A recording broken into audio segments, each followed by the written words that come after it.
గుడివాడలో తెలుగుదేశం పార్టీ వ్యవహారం ఎలా ఉందంటే, చంద్రబాబు నాయుడు గారి సతీమణికి ఏదన్నా జరిగితే చంద్రబాబు నాయుడు గారి సతీమణికి మాత్రం ఆత్మాభిమానం ఉంటుంది.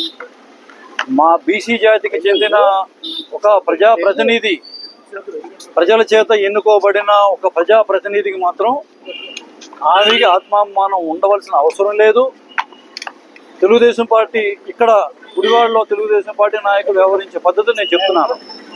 వాళ్ళకి బీసీలకి, బీసీ మహిళలకి ఆత్మాభిమానం ఉండవలసిన అవసరం లేదు, ఆత్మగౌరవం ఉండవలసిన అవసరం లేదు. చంద్రబాబు నాయుడు గారి సతీమణిని కొడాలి నాని గారు ఎక్కడ ఏ సందర్భంలోనూ ఒక్క మాట కూడా అన్నది, ఒక్క ప్రూఫ్ కూడా వాళ్ళు చూపించలేకపోయారు. బయట ఎవరన్నా అనని అది వేరే సంగతి, కానీ చంద్రబాబు నాయుడు గారి సతీమణి మా అందరికి కూడా సిస్టర్ లాగే, కానీ వేరే క్యాస్ట్ అయినా కూడా.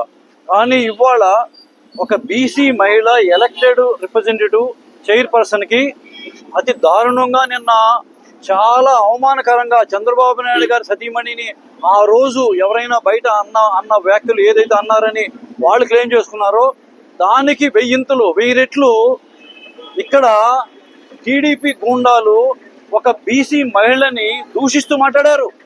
అయినా సరే ఒక బీసీ మహిళలకి, బీసీలకి వారికి వ్యక్తిత్వం ఉండదు అనే ఆలోచనతోనే తెలుగుదేశం పార్టీ నాయకులు ఉన్నారు. కానీ నేను ఆ కులం అవ్వక్కర్లేదు. ఇవాళ యాదవ్ సంఘం, ఇప్పటిదాకా యాదవ్ సంఘం ప్రెసిడెంట్ గారు కూడా, నియోజకవర్గ యాదవ్ సంఘం ప్రెసిడెంట్ గారు కూడా ఉన్నారు. ఆ మహిళ మా కులంలో ఉండకపోవచ్చు, మా కులంలో పుట్టకపోవచ్చు, కానీ మాది బీసీ జాతి. మేమందరం కూడా ఆ మహిళని మా సొంత సిస్టర్లానే మేము భావిస్తున్నాము. ముఖ్యంగా యాదవ్ కులస్తులందరూ గుడివాడ నియోజకవర్గ యాదవ్ సంఘం తరఫున కూడా నేను క్లియర్గా మీ ద్వారా నేను తెలియజేస్తున్నాను. ఇవాళ మా సంఘం సపోర్టు, ఆమె మా కులంలో పుట్టపోయినా కూడా యాదవ్ సంఘం, నియోజకవర్గ యాదవ్ సంఘం చాలా చైతన్యమైన యాదవ్ సంఘం, పూర్తిగా ఆ మహిళకి, ఆ సోదరిమణికి సపోర్టుగా మేము నిలబడ